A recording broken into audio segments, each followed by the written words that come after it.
Alors Benoît, dans notre série de vidéos concernant l'évolution et la foi chrétienne, pourrait-on aborder maintenant les preuves scientifiques concrètes de l'évolution?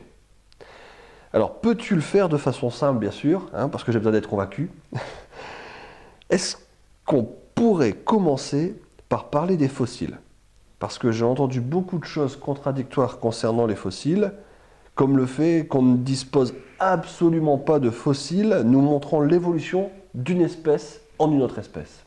Bon, ça ne m'étonne pas, Marco, que tu aies entendu des choses un peu contradictoires, parce que c'est vrai que dans les milieux évangéliques en particulier, il y a beaucoup de fausses informations qui circulent, en particulier concernant les fossiles. Alors je te rappelle un petit peu notre schéma sur lequel à chaque fois on va baser les preuves que l'on apporte concernant d'ailleurs n'importe quel type de preuve de l'évolution. Donc c'est observation, question, hypothèse, prédiction et test.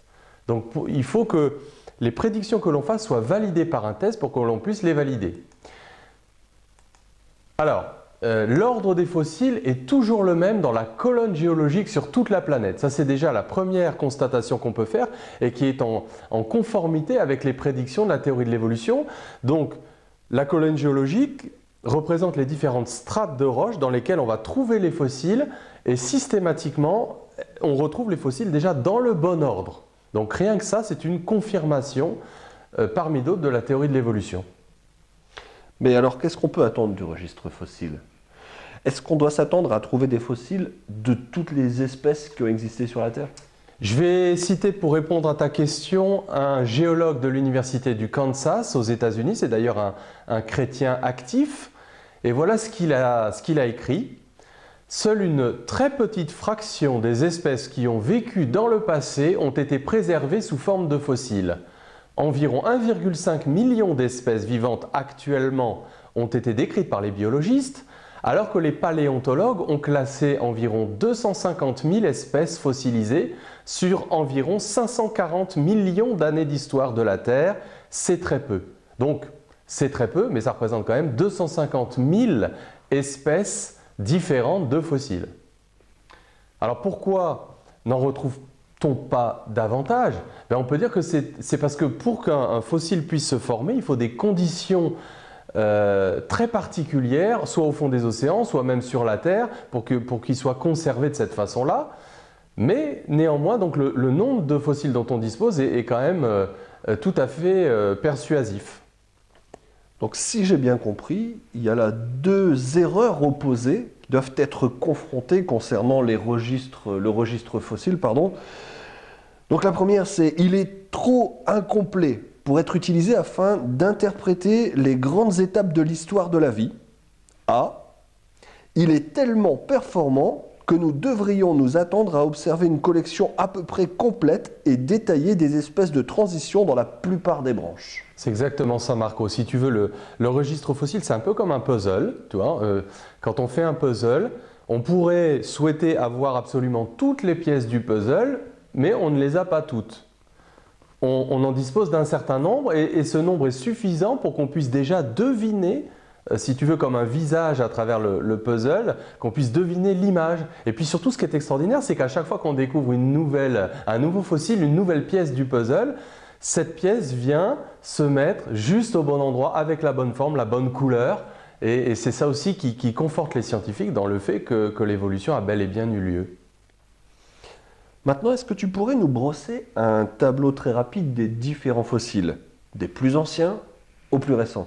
Bon, c'est un vaste programme, Marco, on va essayer de le faire rapidement. Donc, les premières formes de vie étaient très simples, unicellulaires, il y a 3,6 milliards d'années environ, et c'était donc des fossiles microscopiques qu'on a retrouvés, qu'on appelle les stromatolites.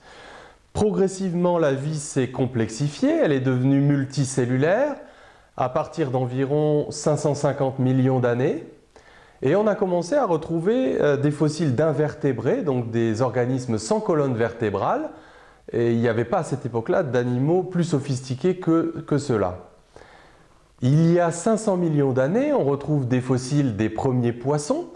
Mais attention, ces premiers poissons étaient quand même très différents des poissons actuels, puisque par exemple, ils n'avaient pas de mâchoire. J'en profite, Benoît, pour te couper à cette étape, parce que de façon chronologique, j'ai aussi entendu parler de l'explosion cambrienne.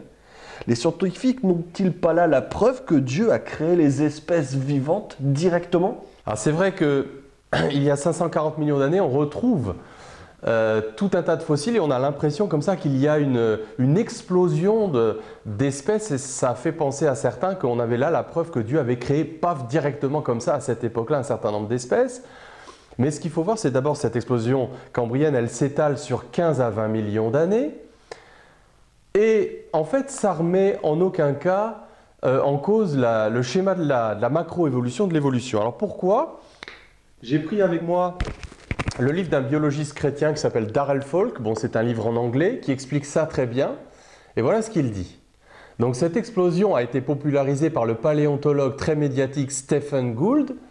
Pourtant, l'existence de cette explosion est très controversée parmi les scientifiques. Beaucoup pensent qu'il ne s'agit pas d'une explosion dans la diversité des espèces, mais que les conditions de fossilisation ont été rendues beaucoup plus probables et que cela s'étale sur 20 millions d'années.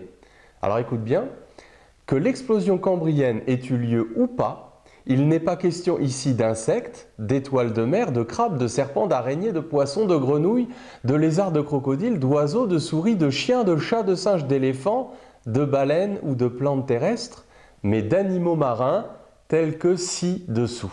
Donc tu vois que voilà, l'explosion cambrienne, il y a beaucoup de fausses idées qui circulent à son propos. On continue un petit peu notre histoire. Donc on avait vu les poissons sans mâchoire, les poissons continuent d'évoluer. Entre 500 et 350 millions d'années, il y a des poissons donc avec mâchoire, puis les premiers animaux terrestres, donc dans les roches datées d'environ 350 millions d'années, les premiers amphibiens, les premiers insectes, puis il y a 300 millions d'années les premiers reptiles, il y a 250 millions d'années les premiers dinosaures, il y a 230 millions d'années les premiers mammifères mais qui n'avaient que la taille d'une souris, il y a 150 millions d'années les premiers oiseaux.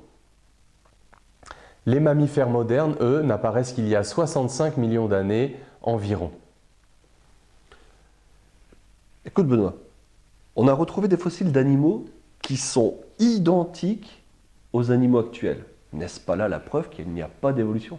Alors c'est vrai Marco que par exemple le sélacanthe, tu as peut-être entendu parler de ce poisson, qui, dans sa forme actuelle, ressemble énormément aux poissons qu'on a retrouvés, dont on a retrouvé les fossiles, et qui datent d'il y a plusieurs millions d'années. Alors, ce n'est pas du tout contradictoire avec la théorie de l'évolution, pour la bonne et simple raison, d'abord, que ça ne signifie pas qu'il n'a pas évolué parce qu'on ne voit pas d'évolution extérieure, parce que les évolutions peuvent être génétiques, elles peuvent être internes, organiques à cette espèce. Et en plus, ça peut aussi tout simplement vouloir dire que le sélacanthe, étant très bien adapté à son environnement, a survécu pendant ces millions d'années. Et ça pose aucun problème de fond à la théorie de l'évolution. Maintenant, concernant les plantes, est-ce qu'on peut également parler d'évolution? Ah oui Marco, donc comme pour les animaux, il y a un arbre de l'évolution des plantes. On retrouve dans les différentes couches dans les strates de la Terre, l'évolution des plantes. Donc il y a 600 millions d'années, c'est l'âge des algues unicellulaires. Il y a 500 millions d'années, donc l'évolution des plantes marines et des premières plantes terrestres qui n'avaient d'ailleurs pas de graines.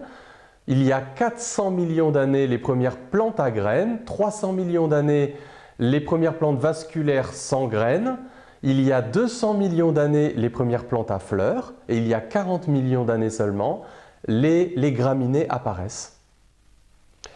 Bon, ça va être très restreint comme question, mais je vais utiliser peut-être ma dernière carte. Hein.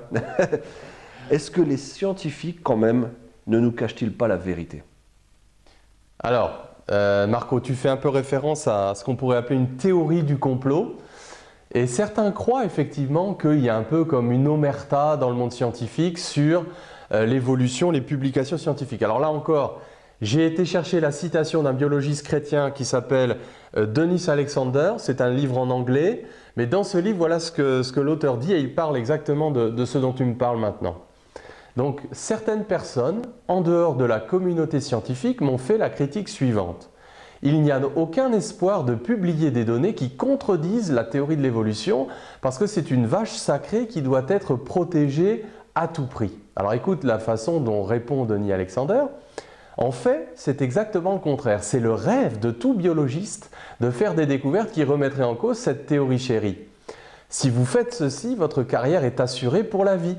Si vous découvrez un fossile de lapin dans une ère précambrienne ou des preuves indubitables de fossiles humains et de dinosaures dans la même couche sédimentaire, alors votre premier papier dans Nature ou Science est assuré et vous pouvez vivre heureux après cela. Donc en gros, il dit que si quelqu'un faisait une découverte qui contredisait la théorie de l'évolution en trouvant un fossile au mauvais endroit, eh bien, non seulement on ne cacherait pas du tout sa découverte, mais il deviendrait célèbre et riche, et voilà, il pourrait prendre sa retraite.